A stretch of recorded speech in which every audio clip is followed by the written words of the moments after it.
ये mood swings ऐसे नहीं हो रहे तुम्हें डॉक्टर के पास ले जाने की ज़रूरत है आज़ा। क्या हो गया सर?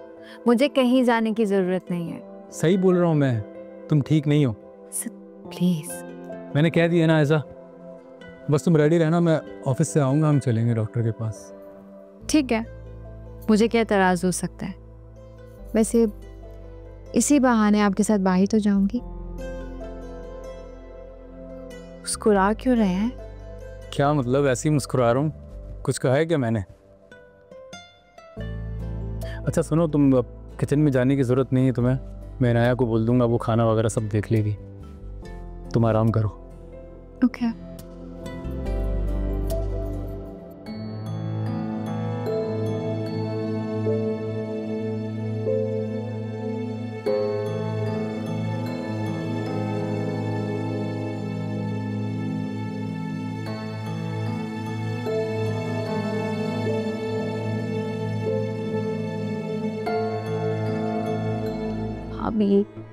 अभी तो मैंने आपको धमकी ही नहीं दी।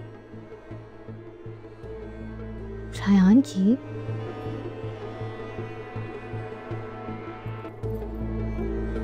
धमकी देनी है, दे लो। और तुम्हें क्या लग रहा है ईशव, तुम्हारी धमकी से मैं डर जाऊंगी? तुम्हें अंदाजा नहीं है मैं कौन हूं। मैं अंधेरों में से रोशनी का रास्ता ढूंढ लेती हूँ। वक्त आने पर अपनी कमजोरी को अपनी ताकत कैसे बनाना है, मुझसे बेहतर कोई नहीं जानता। एक बात याद रखना ईशव, मैदाने जंग में सिर्फ हथियार का काम नहीं होता, निशानेबाज का भी होता है। और मेरा निशाना कभी नहीं चूकता।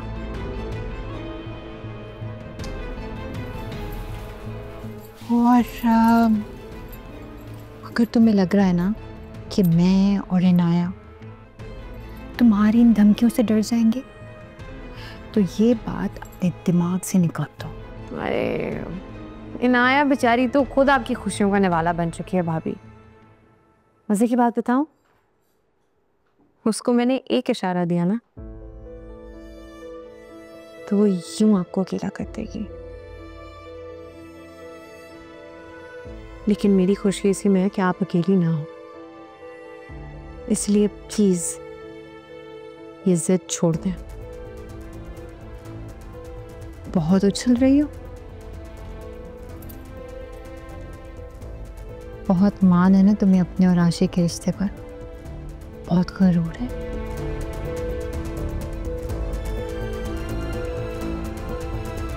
इस गरूर और रिश्ते को खाक में ना मिला दिया तो मेरा नाम भी आयशा नहीं। गलती से भी मत सोचिएगा, क्योंकि आशिर और मेरी मोहब्बत आपके इरादों की तरह कमजोर नहीं है।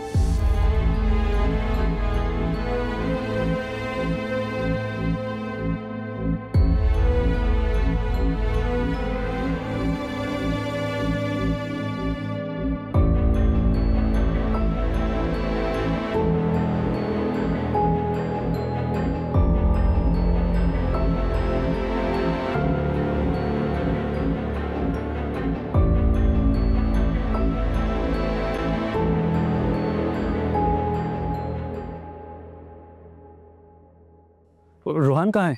भाई मैंने उसको मैसेज कर दिया। ओह शिट, गाड़ी का टायर तो पंचर है। तो कोई बात नहीं भाई, मेरी गाड़ी में चलते हैं ना। तुम्हारी गाड़ी में? हाँ जी। Can I drive? बल्कि नहीं, छोड़ो, तुम खुद ही चलाओ। क्या हो गया भाई, तकल्लुफ वाली क्या बात है, प्लीज आप चलाएं ना। ससुराल की बातें और चीजें सगे रिश्तों से ज्यादा संभाल कर रखनी पड़ती है, वरना तोहफे देने में जल्दी और ताने देने में देर नहीं करते। और मैं नहीं चाहता मेरा भाई मेरी वजह से ससुराल में ताने सुने। क्या भाई आप भी ना।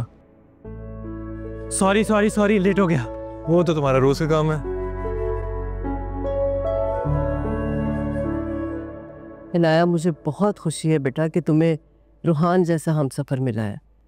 देखो रूहान बहुत अच्छा लड़का है, वो तुम्हें बहुत खुश रखेगा बेटा। और जिंदगी ने ना तुम्हें एक बहुत कीमती मौका दिया है। अब ये तुम्हारे हाथ में है कि तुम इस मौके को कैसे हासिल करती हो। बस इसमें सारा कमाल अब तुम्हारा है बेटा। सही कह रही अम्मी आप। जिंदगी का लाइफ पार्टनर तो बहुत ही अच्छा मिल गया, लेकिन बहन अच्छी नहीं मिली। अगर वो अच्छी होती ना तो मैं बहुत सी चीज़ों में मौके का फ़ायदा उठा ही लेती और अपनी ज़िंदगी भी जी लेती। लेकिन अम्मी ये सब तब तक है जब तक ईशल भाभी में बर्दाश्त है। इनाया क्या हो गया बेटा? आयजा ठीक तो है? वही तो ठीक नहीं है। वो ठीक होती तो आज सब ठीक होता। आखिर हुआ क्या है मुझे बताओ। घर में कोई बात हुई है क्या? मैं जब तक आयजा भी अपनी हरकतों से बाज नहीं आएंगी ना, इस घर में कोई ना कोई बात हर वक्त होती रहेगी। लेकिन हाँ, इस बार ईशल भाभी ने भी ईंट का जवाब पत्थर से दिया अम्मी। तो तुम्हें ईशल को समझाना चाहिए था ना। अरे आयजा बड़ी है उससे। सीरियसली अम्मी, आपको पता भी नहीं आयजा आप ईशल भाभी के साथ क्या क्या कर रही हैं, सिर्फ अपनी माय के चक्कर में। और अभी ये बीमारी का नया ढोंग करके ना सब कुछ बेचारी ईशल भाभी पे डालती अम्मी।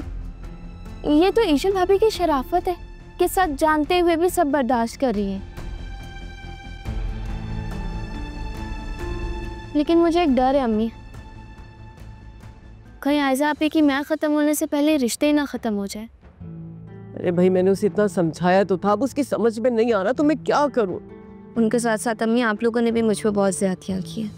बेटा समझते समझते भूल गए थे कि बेटी है वो, और बेटियां पराया धन होती हैं, और जिस घर को जन्नत बनाने जाती है ना उसी को दोज़ख बना के उसी में रह रही होती। ये जैसे आयजा आपी। खैर कौन ही समझाए उनको अम्मी, उनके लिए तो सिर्फ उनकी आना और उनका शौहर है।